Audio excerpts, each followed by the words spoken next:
मध्य प्रदेश में भी एक केरल स्टोरी सामने आई है। धर्मांतरण करने वाले एक युवक के माता पिता ने इसका खुलासा किया है। कहा जा रहा है कि भोपाल में धर्मांतरण की फैक्ट्री चलाई जा रही थी, जिसमें लोगों का ब्रेन वॉश कर कई लोगों का धर्म परिवर्तन कराया गया था। चौंकाने वाली बात यह है कि इसमें जाकिर नायक का भी कनेक्शन सामने आ रहा है। यह रिपोर्ट आप देखिए।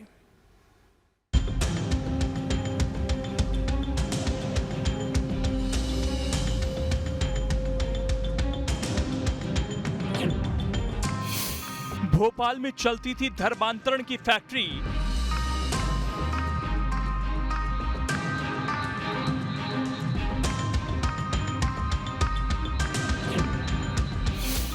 रोजाना ब्रेन वॉश की होती थी गतिविधि।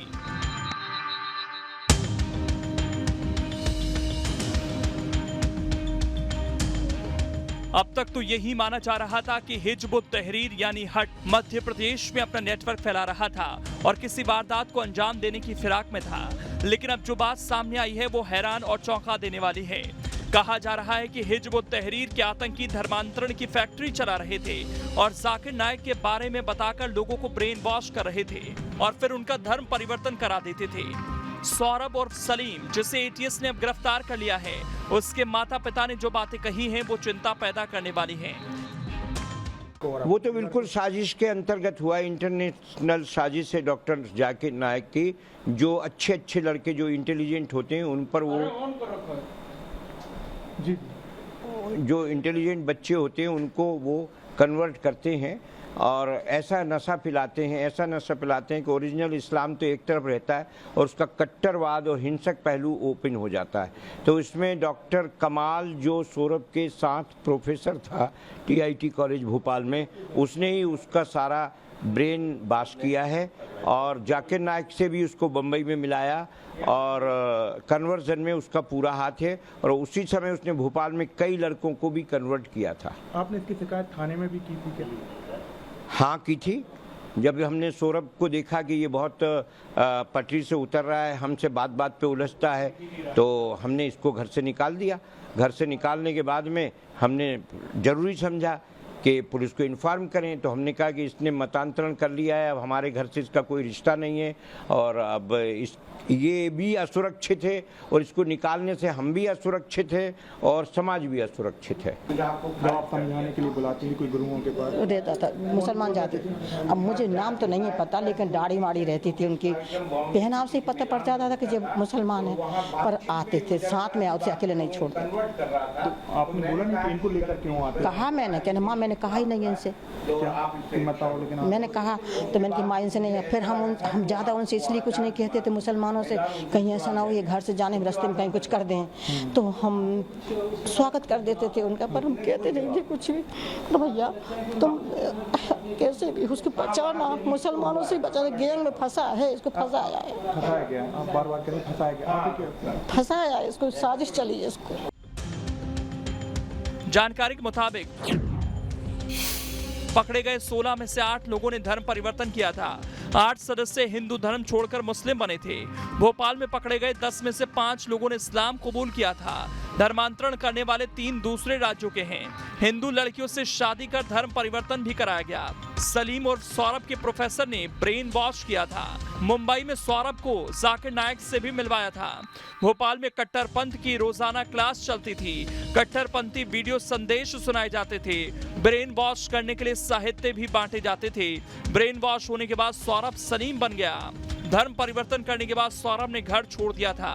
2019-20 में वो हैदराबाद शिफ्ट हो गया था। सलीम और सौरभ की सीरिया जाने की भी तैयारी थी।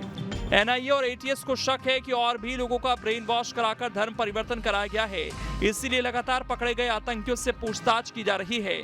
जाकिर नायक का कनेक्शन सामने आने के बाद इस पर सियासत भी गरमाने लगी है। कहता हूं कि दिग्विजय सिंह जी, आज आपसे मैं पूछना चाहता हूं,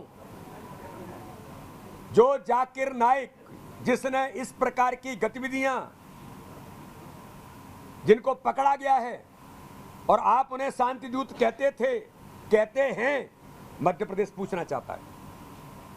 कमलनाथ जी, मैं आपसे भी पूछना चाहता हूं कि जाकिर नाइक के बारे में आपके क्या विचार हैं? अगर मीडिया के लोग पूछेंगे तो इग्नोर कर देंगे। ये आश्चर्य की बात है कि 18 वर्ष की शिवराज सरकार में लगातार इस तरह के मामले प्रकरण सामने आ रहे हैं।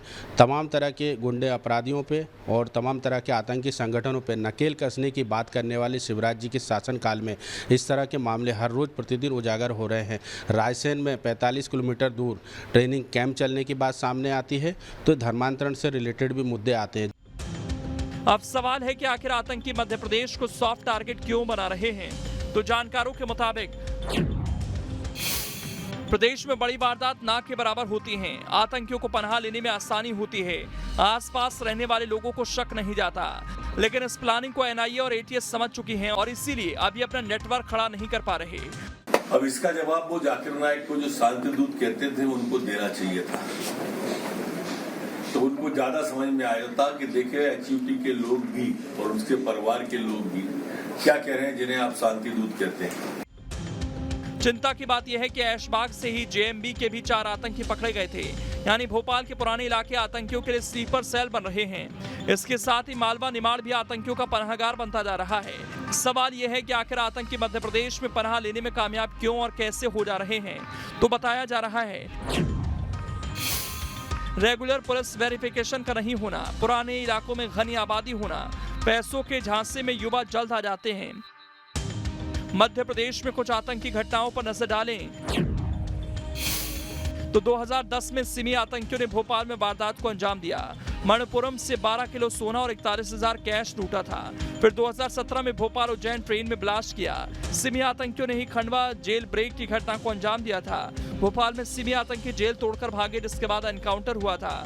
सफदर नागौरी ने एमपी से कई लोगों को सिमी से जोड़ा था। इसीलिए एनआईए और एटीएस की प्रदेश के कुछ इलाकों पर हमेशा नजर रहती है। मध्य प्रदेश से पकड़े गए आतंकियों का जाकिर नाइक कनेक्शन सामने आया है और ये कनेक्शन है धर्मांतरण को लेकर। जिस प्रकार से एक आरोपी के पिता ने खुलासा किया है कि उनका बेटा धर्मांतरण करने से पहले जाकिर नाइक को फॉलो करता था, उसके बाद वो हिंदू से मुस्लिम बन गया, बाद में वो एचयूटी में शामिल हो गया।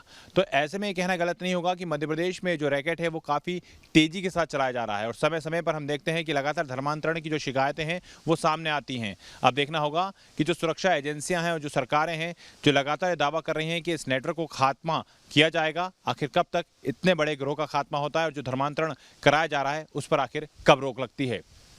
वीडियो जर्नलिस्ट अभय के साथ जितेंद्र शर्मा, न्यूज स्टेट, भोपाल।